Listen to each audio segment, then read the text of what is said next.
പ്രിയമുള്ള ദൈവമക്കളെ, ഈ പരിശുദ്ധ അമ്മയുടെ ചാര നിന്നുകൊണ്ടാണ് നാം ഓരോരുത്തരും പരിശുദ്ധ ബലിയർപ്പിക്കുക. കാരണം കാനായിൽ പരിശുദ്ധ അമ്മ ഈ ലോകത്തിനു വേണ്ടി മാധ്യസ്ഥം വഹിച്ചുകൊണ്ട് നിൽക്കുകയാണ്. ഈ ലോകത്തിലുള്ള ഓരോ മക്കളെയും അവരുടെ ജീവിത പ്രതിസന്ധികളിൽ നിന്ന് കരകയറ്റുന്നതിന് വേണ്ടിയിട്ടാണ് പരിശുദ്ധ അമ്മ കാനായില് തന്റെ സ്വപുത്രനെ ബലിയായി സമർപ്പിച്ചത്. അവിടെ പരിശുദ്ധ അമ്മ തന്റെ പുത്രനോട് ചേർന്ന് നിന്നുകൊണ്ട് ഈ ലോകത്തിലുള്ള ഓരോ മക്കൾക്ക് വേണ്ടിയും മാധ്യസ്ഥം വഹിക്കുകയാണ്. അതിനുശേഷം പരിശുദ്ധ അമ്മയുടെ യാത്ര തന്റെ തിരുക്കുമാരനോട് ചേർന്ന് കാൽവരിയിലെ കുരിശിലേക്കായിരുന്നു. ആ കാൽവരിയിലെ കുരിശിന്റെ ചുവട്ടിൽ നിന്നുകൊണ്ട് യോഹന്നാന്റെ സുവിശേഷത്തില് 19-ാമത്തെ അധ്യായത്തില് നമുക്ക് കാണുവാനായിട്ട് സാധിക്കും.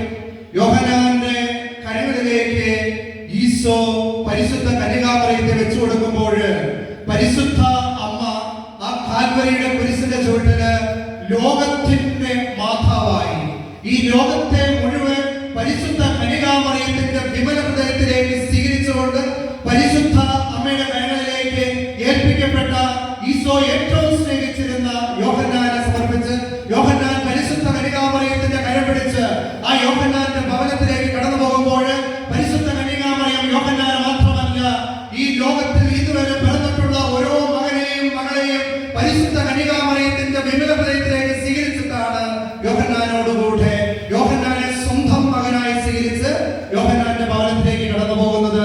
ആ യോഹന്നാന്റെ ഭവനത്തിലെ പരിശുദ്ധ കന്യകാമറിയത്തിന്റെ യാത്ര അവസാനിച്ചില്ല. വിശ്വാസം